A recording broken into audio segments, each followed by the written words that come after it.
Cell phone సైలెంట్లో పెట్టండి ఒకసారి. ఎంతకు మరి నా ఫోన్ పరిస్థితి ఏంటో చూసుకోవాలిగా. ప్రవచనం నా పట్ల నెరవేర్చబడద్దేమో. మంచిది. నేను మీకు మంచి విషయాలు చెప్తాను, శ్రద్ధగా విందురుగాక. బైబిల్ గ్రంథం నుండి ఒక వాక్యాన్ని తీసుకుందాం. కొంత సమయం దేవుని మాటల్ని మనం ధ్యానం చేద్దాం. పరిశుద్ధాత్మ దేవుడు మనతో మాట్లాడే కొలది దేవుని వాక్యం మనకి ఇంపుగాను ఆశీర్వాదంగాను ఉంటుంది. అలాంటి మాటలు వినటానికి దేవుడు ఈ పూట మంచి అవకాశాలు మనకి ఇచ్చారు. వింటూ దేవుని ఆశీస్సులతో ఇక్కడి నుంచి బయలుదేరదాం. ద్వితీయోపదేశకాండం 23వ అధ్యాయం 5వ వాక్యాన్ని చదువుదాం. అయితే నీ దేవుడైన యెహోవా బిలాము మాట వినకుండెను. నీ దేవుడైన యెహోవా నిన్ను ప్రేమించును గనుక నీ దేవుడైన యెహోవా నీ నిమిత్తం ఆ శాపము ఆమె. నేను చదువుతాను, మీ చేతులు పెన్ను నిర్ణయం చేసుకోండి. నీ దేవుడైన యెహోవా నీ నిమిత్తం ఆ శాపమును ఆశీర్వాదముగా చేసెను. ఆమేన్. హల్లెలూయా, హల్లెలూయా. మీ పక్కన వారి చేతులు పట్టుకుంటారా? స్త్రీలు చేతులు పట్టుకోండి, పురుషుడు చేతులు పట్టుకోండి, గొడవలు దాకండి. లేదు, మంచిది. ఒకరి మొక్కలు ఒకరు చూడండి, చూద్దాం. కళ్ళల్లో కళ్ళు పెట్టాలి. అది అది అది స్త్రీలు చూడండి, పురుషులు నేను చెప్పి చెప్పండి. ఏమండి అనండి, చెప్పండి ఏమండి. ఇది మొదలుకొని నీ దేవుడైన యెహోవా నీ నిమిత్తం నీ శాపమును ఆశీర్వాదముగా చేయును. ఆమేన్. హల్లెలూయా. ఇంకొకసారి చెప్పండి, చేతులు పడుకొని చెప్పండి. నీ శాపమును ఆశీర్వాదముగా చేయును. ఆమేన్. చేతులు వదిలిపెట్టండి. చేతిలో ఉంగరాలు ఉన్నాయని చూసుకోండి. ఉన్నట్టేనా? మంచిది. చదవబడిన వంటి వాక్యాన్ని గమనిస్తే నీ దేవుడైన యెహోవా నీ నిమిత్తం ఆ శాపమును ఆశీర్వాదముగా చేయును. ఆ శాపమును ఆశీర్వాదముగా చేయును. నేనేం చెప్పడానికి ఇష్టపడుతున్నానంటే, నీ జీవితం శపింపబడిన జీవితంగా ఉండొచ్చు. నీ జీవితంలో శాపము నిన్ను నీ కుటుంబాన్ని వెంటాడుతూ వేధిస్తూ మానసికంగా, శారీరకంగా, ఆర్థికంగా, ఆరోగ్యపరంగా, ఉద్యోగపరంగా, వ్యాపార పరంగా అన్ని రంగాలలో నువ్వు కృంగిపోయేటట్టు, కృషించిపోయేటట్టు, నలిగిపోయేటట్టు, నేరసెళ్ళేటట్టు చేస్తూ ఉండొచ్చేమో. అయితే ఈరోజు నా దేవుడు నాతో మీకు చెప్పమని చెప్పిన మాట ఏంటంటే, మీ శాపమును ఆశీర్వాదకరంగా మార్చుచున్నాడు. ఆమేన్. మనుషుడిని శపించచ్చు. నువ్వు బాగుపడవురా, నువ్వు నాశనం అయిపోతావు. నువ్వు బాగుపడవు అమ్మాయి, నువ్వు నాశనం అయిపోతావు. నీ కాపురం బాగుపడదు, నీ ఉద్యోగం బాగుపడదు, నీ సేవ బాగుపడదు, నువ్వు బాగుపడదని 10 మంది 10 రకాలుగా మాట్లాడుతూ ఉంటారేమో. అయితే ఈ రాత్రి నా దేవుడు నీతో చెబుతున్నమాట, అనగా ఈ ఉదయకాల సమయం ఈ దేవుడు నీతో చెబుతున్నటువంటి మాట, నీ శాపమును ఆశీర్వాదంగా మార్చున్నాం. ఆమేన్. హల్లెలూయా. కర్తర్ నిனைத்தால் நொடி பொழுதில் உன் சாபம் ఆశీర్వాదమై మారం. ఏమని అర్థమైందా? చెవులున్నా కూడా చూడటమే కదా. దేవుడు అనుకుంటే రెప్పపాటున మీ శాపాన్ని ఆశీర్వాదకరంగా మార్చేస్తాడు. ఆమేన్. మీకు అర్థమవుతానికి ఒక మంచి చరిత్ర బైబిల్ గ్రంథం నుంచి చూపెడతాను. శ్రద్ధగా నాతో కలిసి చదువుదురుగాక. చూడండి, బైబిల్ గ్రంథం రాజుల 2వ పుస్తకం, రాజుల 2వ పుస్తకం 2వ అధ్యాయం, రాజుల 2వ పుస్తకం 2వ అధ్యాయం 18వ వాక్యం మొదలుకొని 22వ వాక్యం వరకు చదవండి. వారు ఎరికో పట్టణమందు ఆగి ఎలీషా యొద్దకు తిరిగి రాగా అతడు వెళ్ళవద్దని అనెను. అంతటా పట్టణపు వారు ఈ పట్టణమున్న చోట రమ్యమైనదని నీకు కనబడుచున్నది గాని నీరు మంచివి కావు, భూమియు నిస్సారమైనదని ఎలీషాతో అనగా అతడు కొత్త పాత్రలో ఉప్పు వేసి నా యొద్దకు తీసుకొని రండి అని వారితో చెప్పాను. వారు దాన్ని తీసుకొని రాగా అతడు ఆ నీటి ఓట యొద్దకు పోయి అందులో ఉప్పు వేసి యెహోవా సెలవిచ్చినదేమనగా ఈ నీటిని నేను బాగు చేసి ఉన్నాను గనుక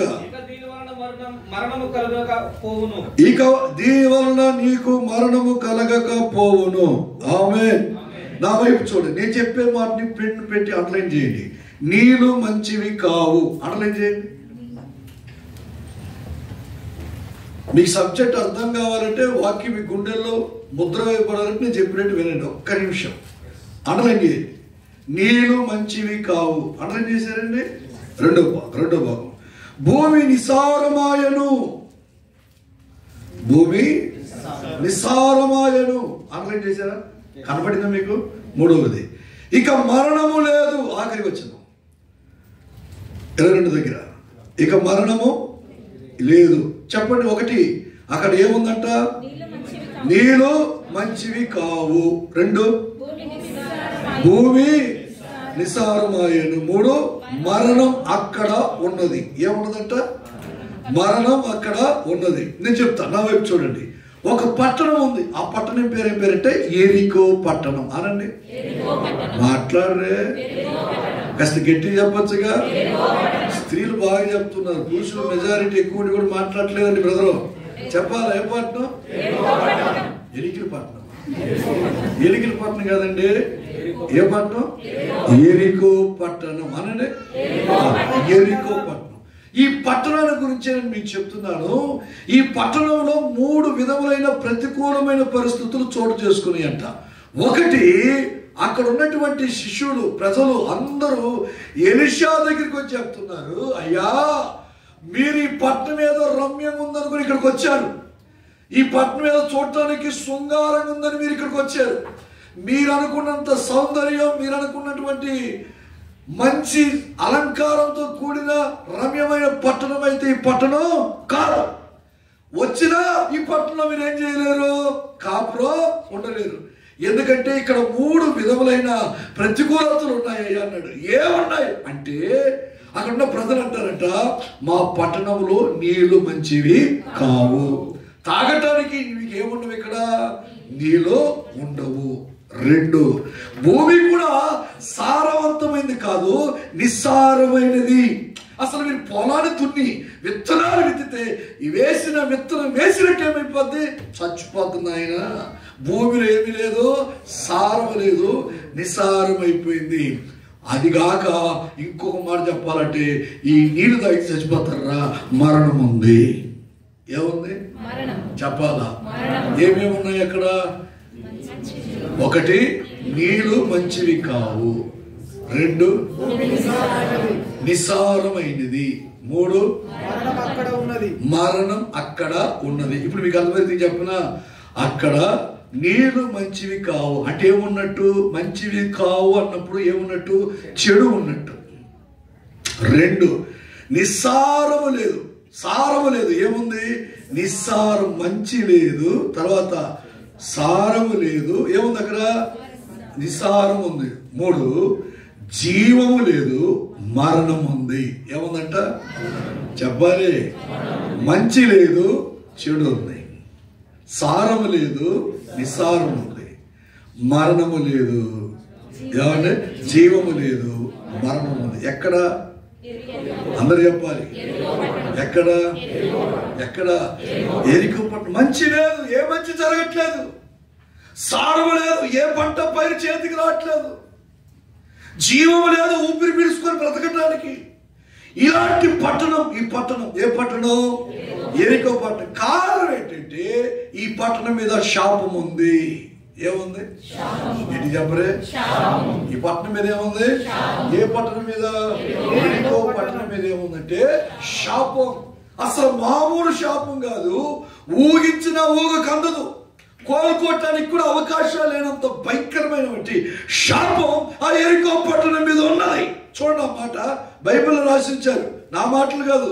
ఏమని చూడండి, యెహోషువ గ్రంథం 6వ అధ్యాయం 26వ వాక్యం. ఆ కాలమున యెహోషువ జనుల చేత శపథం చేయించి వారికి ఇలాగ ఆజ్ఞాపించెను, ఎవడు ఎరికో పట్టణాన్ని కట్టడానికి పూనుకుంటాడు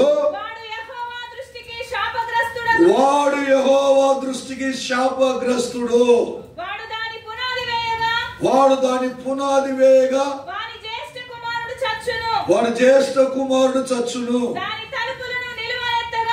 తలుపులను నిలవనెత్తగా వాడి కనిష్ట కుమారుడు చచ్చును. ఇప్పుడు ఆ పట్టణానికి ఏమొచ్చింది?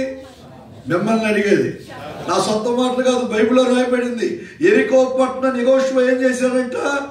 శపించారంట. ఏంటి శాపం? ఏమంటే అక్కడ రాయబడిన మాట చూడండి, శాపగ్రస్తమైన పట్టణంగా మారిపోయింది.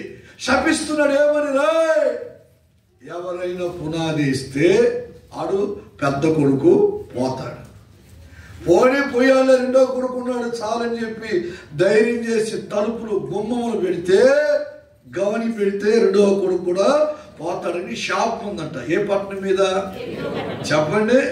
యెరికో పట్టణం మీద. ఈ శాపం ఉందనే సంగతి తెలుసో తెలియకో ఒక రాజు ఏం చేశాడు తెలుసా?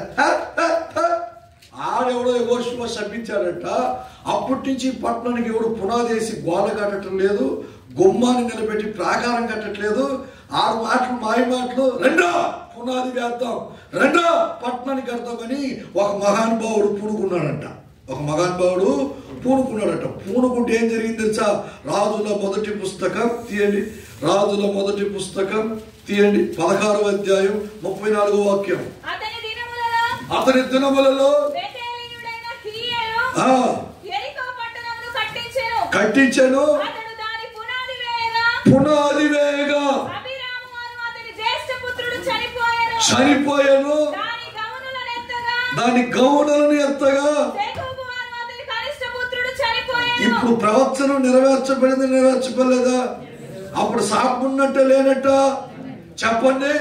ఆ దెబ్బతో పెద్ద కొడుకు చిన్న కొడుకు పోయిన తర్వాత ఆ రాజు గుండె జారిపోయి యెరికో పట్టణం మీద దృష్టి కూడా పెట్టడం మానేశాడట. ఏ పట్టణం మీద చెప్పండి?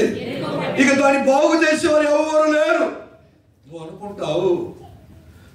అనుకుంటావు నా జీవితాన్ని కూడా ఎవరు బాగు చేసేవారు లేరు, నా వ్యవస్థని బాగు చేసేవారు ఎవరు లేరు, నా కుటుంబాన్ని బాగు చేసేవారు ఎవరు లేరు, నా అంతరంగంలో ఉన్న దుఃఖాన్ని దృష్టించి నా బాధని కనికరించి చూసి నన్ను బాగు చేసేవాడు కూడా ఎవడు లేడు నువ్వు అనుకుంటావేమో. దేవుడు ఆశ్చర్యకరంగా శపింపబడిన యెరికో పట్టణం యొక్క జీవితాన్ని, జాతకాన్ని మార్చి ఆ ప్రాంతపు ప్రజలకు వెలుగు కలుగు చేయటానికి ఎలీషాని ఆ పట్టణానికి తీసుకొచ్చాడు. ఆమేన్. ఇప్పుడు వచ్చి ఆ ప్రజలు చెప్పుకుంటున్నారంట, అయ్యా మీరు అనుకున్నంత రమ్యమైన పట్టణం కాదురా నాయన ఇది. ఈ పట్టణంలో నీళ్ళు మంచివి కావు, చెడు ఉంది. ఈ పట్టణంలో మీరు అనుకున్నంత రమ్యమైనది కాదు నాయన, ఇక్కడ సారము లేదు, నిస్సారం ఉంది. మీరు అనుకున్నంత మంచి పట్టణం కాదురా బాబు, ఇక్కడ జీవం లేదు, ఏముంది? మరణం ఉంది. ఎప్పుడో యెహోషువ శపించాడట. అప్పటి నుండి శాపం వెంటాడుతూ ఉంది మమ్మల్ని, మా పట్టణాన్ని బాగు చేసే మనిషి ఎవరు లేరయ్యా అని గుండెలో నిండగా దుఃఖాన్ని మోసుకొని వచ్చి దైవజనుడైన ఎలీషా దగ్గర చెప్పారంట. అప్పుడు ఎలీషా అన్నాడంట, ఇదే కదా మీ ప్రాబ్లం, ఇదే కదా మీ ప్రాబ్లం, ఇదే కదా మీ సమస్య, ఇదే కదా మీ పోరాటం, ఇదే కదా మీ ఇబ్బంది, ఇదే కదా మీ ఇరుకు, ఇదే కదా మీ దుఃఖం, ఇదే కదా మీ పోరాటం. రెప్పపాటు నా దేవుడు కార్యం చేస్తాడు. ఆమేన్. హల్లెలూయా, హల్లెలూయా అని చెప్పి ఉప్పు వేసుకొని ఒక కొత్త పాత్రలో ఉప్పు తీసుకొని రమ్మన్నాడు. ఏందేమన్నాడండి? గట్టి చెప్పరే, అందరు చెప్పండి. నిప్ప, అప్ప, ఎవరో పప్పు అంటున్నారు, ఆకలి అవుతుందండి. ఎడి చెప్పండి, నిప్పా ఉప్పా పప్పా? ఉప్పు. ఏ పాత్రలో? కొత్త పాత్ర ఏం వేసుకురావు అన్నాడు? ఉప్పు. ఉప్పు వేసుకుని ఎవరి దగ్గరికి తీసుకొచ్చాడంట? ఎడి చెప్పలే, ఎవరి దగ్గరికి? ఎలీషా దగ్గరికి తీసుకొచ్చాడంట. ఇప్పుడు ఎలీషా ఆ కొత్త పాత్రని చేత పట్టుకొని ప్రార్థన చేస్తాడంట.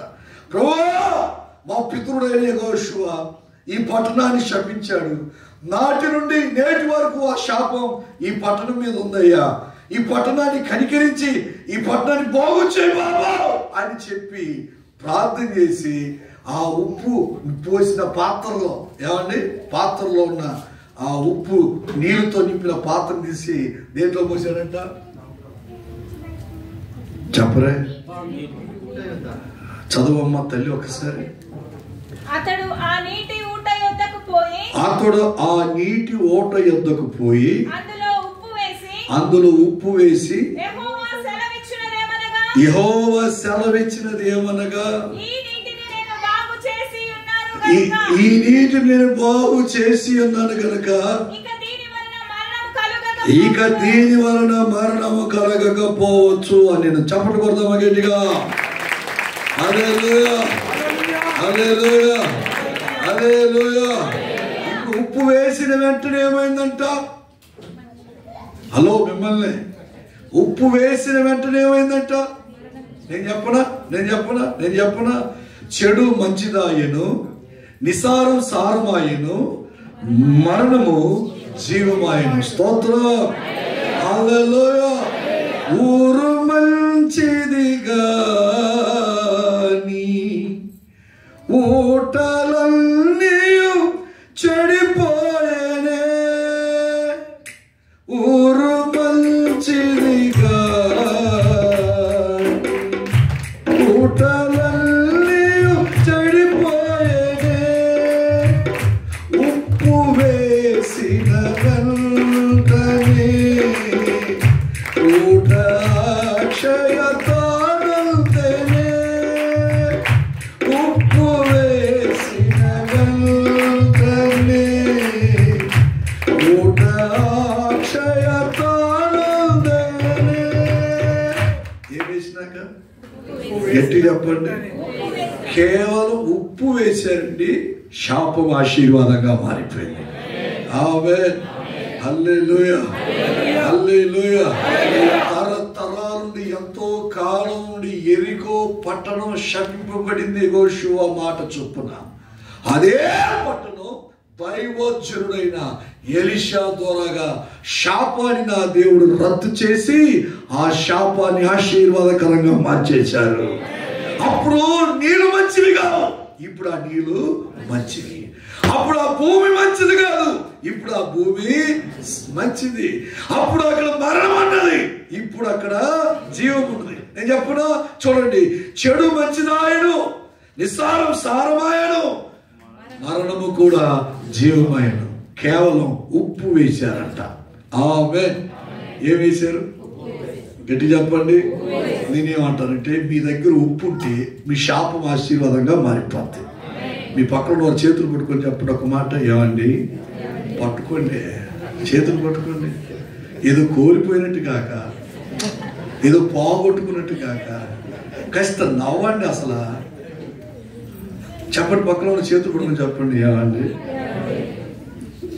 వెళుతూ వెళ్తూ మీరు ఉప్పు కరిగి వెళ్తే ఖచ్చితంగా మీ శాపం ఆశీర్వాదంగా మారిపోవును. ఆమేన్, హల్లెలూయా. వెళ్తా ఏం తీసుకెళ్ళాలా? చెన్నై నుండి వచ్చిన పాస్టర్ గారు, ఇండియా నుండి వచ్చిన పాస్టర్ గారు ఉప్పు తీసుకెళ్ళమన్నాడని కోటం అయిపోయిన వెంటనే బయటికి వెళ్ళి కేజీ టాటా ఉప్పు, కేజీ అన్నపూర్ణ ఉప్పు, ఇంకేమేమి బ్రాండ్ ఉన్నాయి ఇక్కడ అమ్మా, నీజో ఉప్పు, నాజో ఉప్పు తీసుకెళ్ళారు. బైబిల్లో చక్కగా రాశారు ఏమని, ఉప్పు వేసిన వెంటనే శాపం ఎలా మారిందంట? ఆశీర్వాదంగా మారింది. నేనంట, ఈరోజు నీ దగ్గర ఉప్పు ఉంటే చాలు, నీ శాపం ఆశీర్వాదకరంగా మారిపోతాయి. నీ కన్నీటిని నా దేవుడు నాట్యంగా మారుస్తాడు. నీ ఆవేదనని దేవుడు ఆనందంగా మారుస్తాడు. నీ అంగలార్పుని సంతోషంగా మారుస్తాడు. నువ్వు ఎక్కడ ఓడిపోయినా అక్కడ గెలుపునిస్తాడు. ఖచ్చితంగా నీ తలను ఆ దేవుడు పైకెత్తేటట్టు చేస్తాడు. ఉప్పు ఉంటే చాలు బాబు. ఏముంటే ఎట్టి చెప్పండి. కొంతమందికి ఇప్పుడే పరిగెత్తుకుంటే ఉప్పు గంప తెచ్చుకోవాలని ఆశపడుతున్నారు.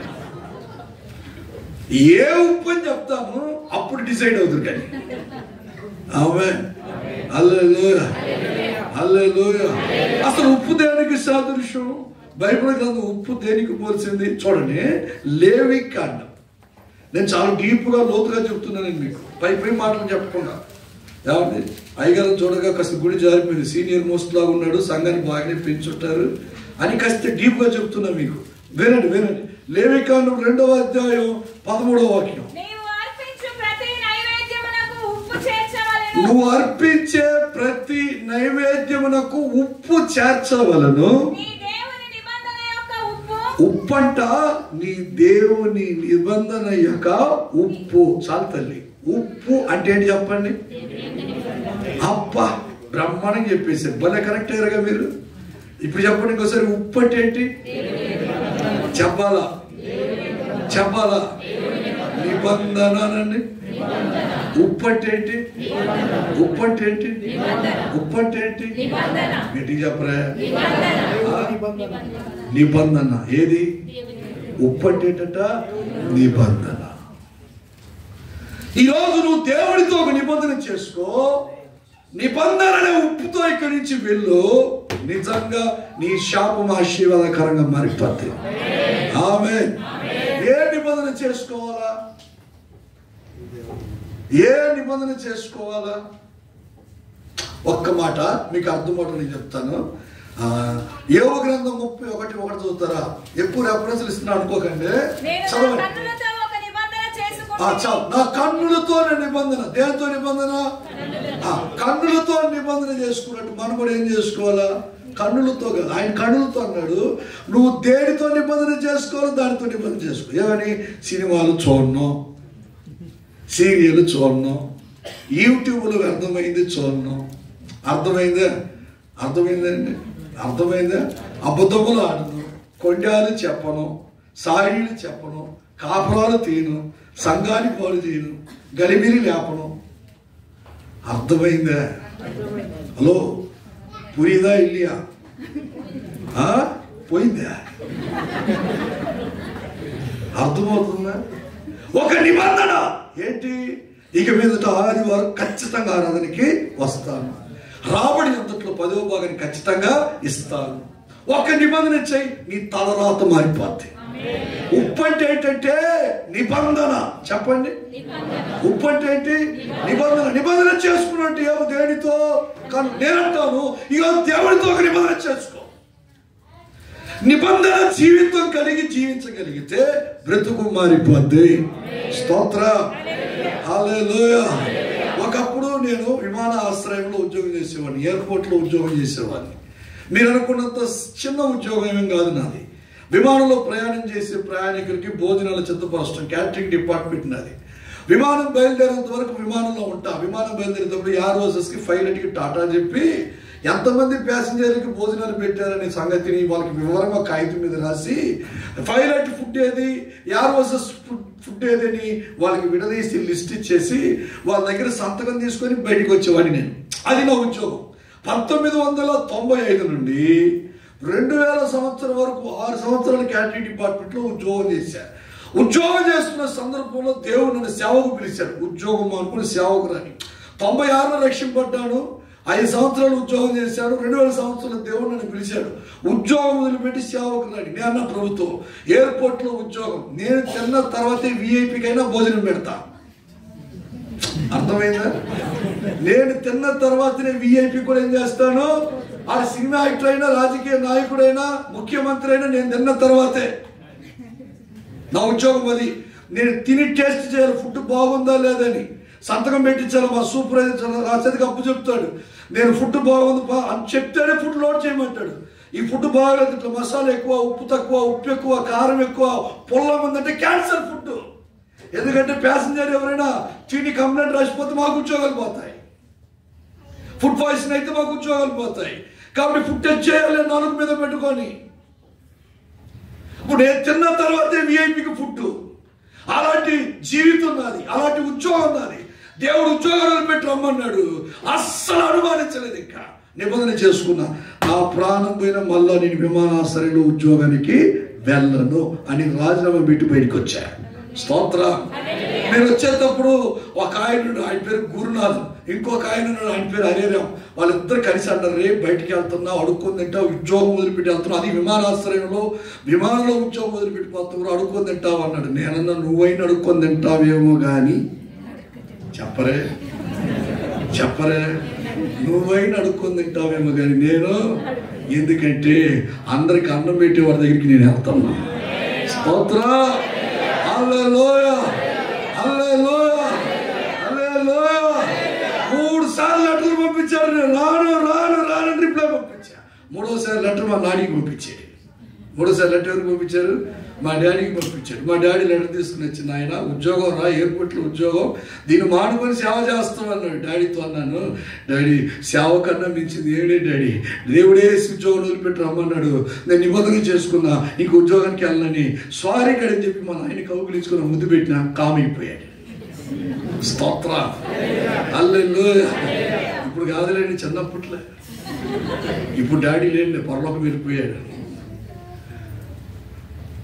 ఆ రోజు నిబంధన చేసుకున్న ఉద్యోగం చేయనని, ఈ రోజుకి నేను కదా నా భార్య కూడా ఉద్యోగం చేయట్లే. స్తోత్ర. అంటే నా విషయంలో నిబంధనలు నిలిచున్నాను. మీ విషయంలో ఏ విషయంలో మీరు నిబంధన చేసుకోవాలో ఆ విషయంలో చేసుకోండి. ఖచ్చితంగా దేవుడు మీకు 3 పూట్ల అన్నం పెడతాడు, రాజమార్గం నడిపిస్తాడు. మీ నిబంధనే మీకు గాడి, మీ నిబంధనే మీ ప్రాకారం, మీ నిబంధనే మీ జీవితానికి ఆధారం, ఆశీర్వాదం. నిబంధన చేసుకుందరుగాక. నిబంధన లేకపోతే జీవితాల్లో ఒక ఆశీర్వాదం ఫలింపు ఉండదండి. నిబంధన అనే ఉప్పు కలిగి వెళ్ళుదము గాక. ఉప్పు అంటే ఏంటి? ఏంటి చెప్పండి? చేసుకో ఈరోజు నిబంధన. అల్లరిగా చిల్లరిగా ఉన్న కబుర్లు కాలక్షేపాలు చెప్పుకుంటా తిరగను. అంటే దసరా బుడ్డలాగా జిల్జిల్ రాణిలా కాక ఏమనుకోకుండా కాస్త భక్తిగా, నీతిగా, నిజాయితీగా బ్రతుకుతాను అని ఒక తీర్మానం చేయి. ఈ రోజే నీ దరిద్రత అంతటి నా దేవుడు వెలబడతాడు. ఆమేన్. రెండో పాయింట్ చెప్పనా? చదవండి బైబిల్ గ్రంథంలో. ఉప్పు దేనికి సాదృశ్యం? మార్కు సువార్త 9వ అధ్యాయం 50వ వాక్యం.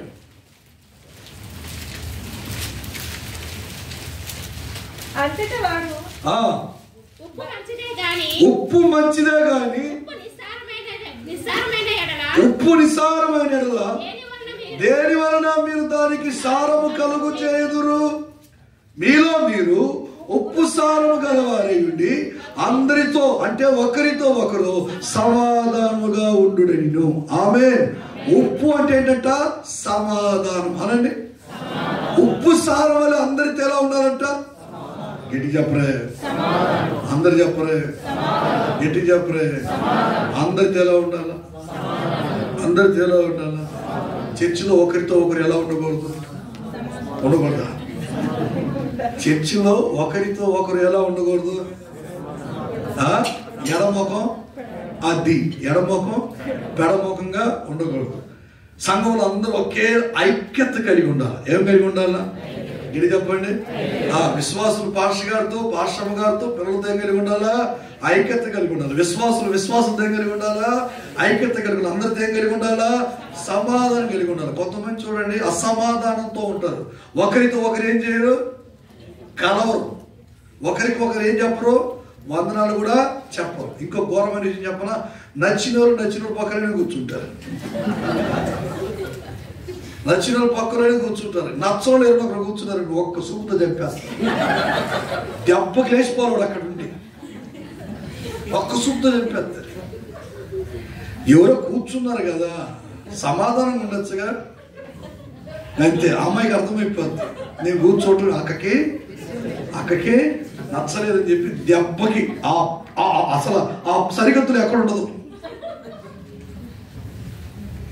సమాధానం ఉంటే మంచిది. ఆమేన్.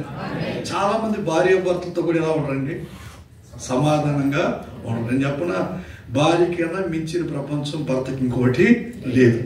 భర్త కన్నా మించిన ప్రపంచం భార్యకి ఇంకోటి లేదు. పిల్లల కన్నా మించిన ప్రపంచం తల్లిదండ్రులకి ఇంకోటి లేదు. తల్లిదండ్రుల కన్నా మించిన ప్రపంచం పిల్లలకి మరొకటి లేదు. కాబట్టి భార్య భర్త అనే బంధం శ్రేష్టమైంది. కలిసి గొడవలు వచ్చినా, ఎవరిని కొట్లాట వచ్చినా వెంటనే పలకరించండి. ఎడమొఖం వేసుకొని పెడమొఖం వేసుకొని ఎందుకుంటాం? అర్థమైందా? పిల్లలతో మాట్లాడకుండా, తల్లిదండ్రులతో మాట్లాడకుండా, భార్యతో మాట్లాడకుండా, భర్తతో ఎంతకాలం ఉండగలరా? అలా ఉంటున్నాం అంటే అసలు ఉండాల్సింది ఇక్కడ కాదు. అండమాన్ నికోబార్ దీవులను వదిలిపెట్టాలి.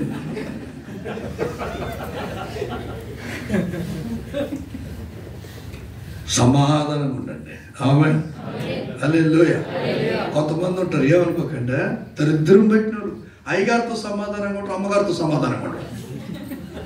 కొంతమంది అమ్మగారితో సమాధానంగా ఉంటారు, అయ్యగారితో సమాధానం. నేనంటే అయ్యగారితో అమ్మగారితో ఎలా ఉండాలా? సమాధానంగా ఉండాలి.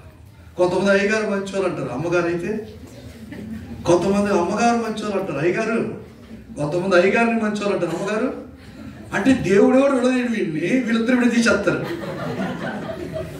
ఎవరు? విశ్వాసం. ఎలా ఉండాలంటే సేవకుల దగ్గర సమాధానంగా. ఆమేన్. హల్లెలూయా, హల్లెలూయా, హల్లెలూయా. ఈరోజు సమాధానకరంగా ఉందురుగాక. ఉప్పు అంటే ఏంటంటే, ఒకటి నిబంధన, రెండవది మూడవ మాట చెప్పి ముగించనా? చూడండి బైబిల్ గ్రంథంలో నిర్గమాకాండం 30వ అధ్యాయం 5వ వచనం. సంఖ్యాకాండం, క్షమించాలి. నిర్గమాకాండమేమ్మా, యాత్రయాగం. నిర్గమాకాండం 30వ అధ్యాయం 5వ వచనం. అవి దాని మోరి మోతకర్రలకు స్థలములు, ఆ మోతకర్రలను తుంబకర్రతో చేసి వాటికి బంగారు రేకు పొదిగింపవలెను. అయ్యా, నిర్గమాకాండం 30:35 అదే చదివింది. వాటితో ధూపద్రవ్యములు చేయవలెను. అది వాటితో ధూపద్రవ్యము చేయవలెను. అది సుగంధ ద్రవ్యమేలకుని పరిశుభ్ర కలపబడి ఉప్పు గలదియు స్వచ్ఛమైనదియు పరిశుద్ధమైనదైన ధూప సంభారము, సువర్ణ ధూప సంభారము. నా మాట వినండి. ఉప్పు వేసిన వెంటనే అది పరిశుద్ధమైన ధూప సంభారముగా మారిపోతుంట. ఆమేన్. అంటే ఉప్పు దేనికి సాదృశ్యం? పరిశుద్ధతకి సాదృశ్యం. దేనికి సాదృశ్యం? ఉప్పు అనగా నిబంధన, ఉప్పు అనగా సమాధానం, ఉప్పు అనగా పరిశుద్ధత. ఇప్పుడు ఎలీషా ఏ ఉప్పు తీసుకెళ్ళి వేసారట నీటి ఓట్లో? నిబంధన అనే ఉప్పు, తర్వాత సమాధానం అనే ఉప్పు, తర్వాత పరిశుద్ధత అనే ఉప్పు. వేసిన వెంటనే నీళ్ళేమైపోయినాయి?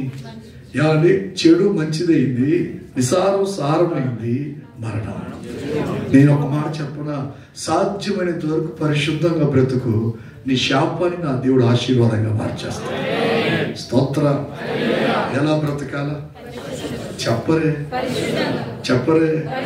మనం ఎక్కడున్నా దేవుడు మనల్ని చూస్తున్నాడనే భయం ఉంటేనే చాలు 5 ఏళ్ళు నోట్లోకి వెళ్తాయి. మనం ఎక్కడున్నా దేవుడు మనల్ని చూస్తున్నాడని చూస్తేనే చాలు ఒంటి మీద బట్ట, కొత్త బట్ట దేవుడు వేస్తాడు, కొత్త బాటను కూడా చూపెడతాడు. ఈ బట్ట ఆ బాట రెండు నీకు దొరకాలంటే నీ జీవితంలో నువ్వు ఎక్కడున్నా ఎలా ఉండాలి చెప్పండి. అది హోలీనెస్ నీ జీవితానికి హ్యాపీనెస్. ఏమని అర్థమైంది? ఏమర్థమైంది? హోలీనెస్ నీ జీవితానికి హ్యాపీనెస్. హోలీనెస్ అంటే పరిశుద్ధంగా ఉండటం, హ్యాపీనెస్ అంటే ఆనందంగా ఉండటం. నువ్వు పరిశుద్ధంగా ఎదుట కనబడితే ఆయన నిన్ను ఆనందంగా ఉంచుకుంటాడు. ఎలా ఉంచుకుంటాడు? ఎన్ని చెప్పరే? ఎలా ఎలా ఆనందం? అసలు ఎన్నడూ ఎప్పుడు నువ్వు చూడని కోరని పరమానందాన్ని నా దేవుడు ఇస్తాడు.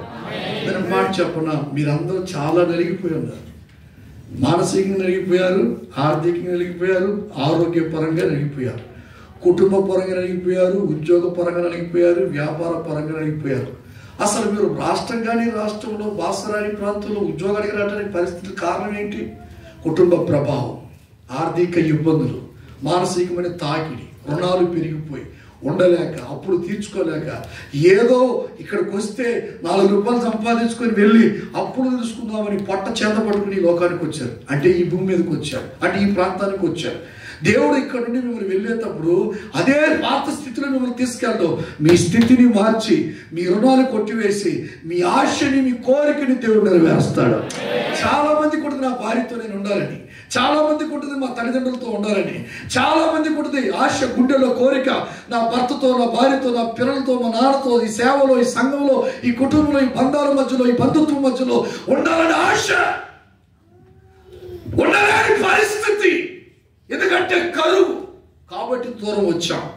నేనంటాను, ఈ స్థితిని నా దేవుడు ఈ రోజు మార్చి నేను మళ్ళా నీ కుటుంబం దగ్గరికి చేరుస్తాడు.